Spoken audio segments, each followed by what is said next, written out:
की अगर हम बात करें तो डिफरेंट डिफरेंट पर्सन का डिफरेंट डिफरेंट पर्सपेक्टिव है, लेकिन मेजॉरिटी में जिनसे भी मैंने पूछा है उनका ये था कि इजी टू मॉडरेट कह सकते हैं। अगर टफ सेक्शन की बात करें तो बहुत ज़्यादा सब्जेक्ट्स में टफनेस नहीं बताइए। कुछ बच्चों को मैथमेटिक्स लगा और ऑब्वियसली लगा, क्या कुछ बच्चों को मैथमेटिक्स टफ लगा, और वो ऑब्वियस है जिनका अगर मैथ्स बैकग्राउंड नहीं है या सिर्फ इसी एग्जाम के लिए पढ़ा है तो उनको लग भी सकता है।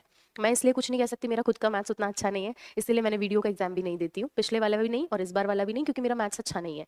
ठीक है, एक किसी ने कमेंट किया था, मैम आपको मैंने फलाने फलाने क्लासरूम में देखा था वीडियो का एग्जाम देते हुए। भाई मैंने नहीं दिया है, वीडियो का एग्जाम देती तो मैं बता देती आपका। ठीक है, चलिए, तो 850 पोस्ट पे है, नेगेटिव मार्किंग के साथ में है, और 160 क्वेश्चन और 200 मार्क्स। अब देखो, पिछली बार जो है 5000 से ज्यादा पद थे, 130 कट ऑफ गई थी 5000 से ज्यादा पदों पे।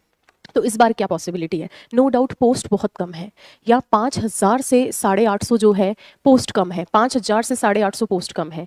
अगर किसी बच्चे के, इससे ज़रूरी नहीं है कि जो मैं कट ऑफ बताऊं कि वो कोई 100% एक्यूरेसी तो है नहीं। मैंने आपको पहले भी बताया है कि कट ऑफ जो होती है वो महज एक अनुमान होता है, और अनुमान जो है परीक्षा का जब परिणाम आता है तो वो हो सकता है किसी का सही बैठे और किसी का सही नहीं बैठे।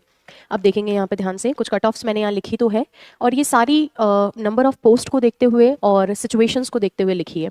एक बारी देखेंगे यहाँ पे, सर जनरल कैटेगरी से, आप क्वेश्चंस को ना देखकर अगर मार्क्स को देखेंगे तो ज़्यादा बेटर रहेगा। जनरल कैटेगरी से पिछली बार जो है 130 जिसके मार्क्स थे, 130 मार्क्स वाले बच्चे का सिलेक्शन हो रहा था। मुझे लगता है कि अगर इससे कम अगर किसी के हैं तो उसका फाइनल सिलेक्शन होने की संभावना ही नहीं है। 153, 154, एक तो 850 ही पद हैं।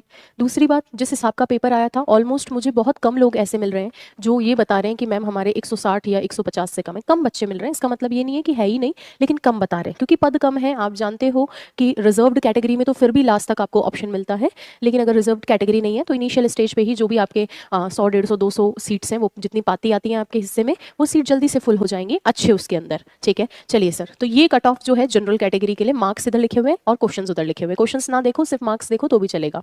अब देखेंगे सर, ओबीसी कैटेगरी के अंदर बहुत ज्यादा डिफरेंस देखने को नहीं मिलेगा, आपको एक आध दो नंबर का ही मिलेगा, जो कि 150, 151 के आसपास लिखा है यहाँ पे।